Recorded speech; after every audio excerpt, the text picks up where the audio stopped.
पुढील महत्त्वाच्या बातमीकडे पूजा खेडकर प्रमाणे देशामध्ये 22 IAS IPS अधिकारी बोगस असल्याचा दावा UPSC फाइल्स या डॉक्युमेंट्स मध्ये करण्यात आलेला आहे। 22 जणांपैकी 4 जण महाराष्ट्रातले आहेत। विशेष म्हणजे एक जण शिक्षणाचं माहेरघर म्हणून ओळख असलेल्या आपल्या पुण्यातला आहे।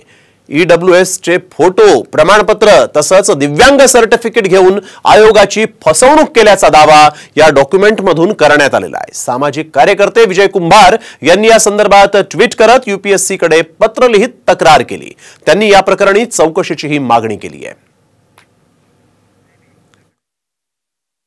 22 जणांमध्ये साधारणपणे काय कॅटेगरायझेशन झालेलं आहे, याच्यात IAS IRS IPS असं काही आहेत का, आणि नेमकं यांनी फसवणूक केल्याचा दावा जो या डॉक्युमेंट मधनं करण्यात आलेला आहे ती नेमकी फसवणूक कुठल्या प्रकारची?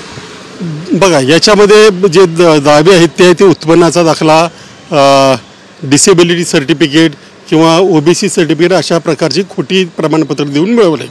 त्याच्यात काही नावं सुद्धा आहेत ज्याच्यामध्ये एक अधिकारी आपल्या पायाला दुखापत झाल्याचं सांगून नोकरी मिळवतो तिथे, आणि नंतर तो एका अभिनेत्रीबरोबर नाचताना सुद्धा दिसतो। दुसरे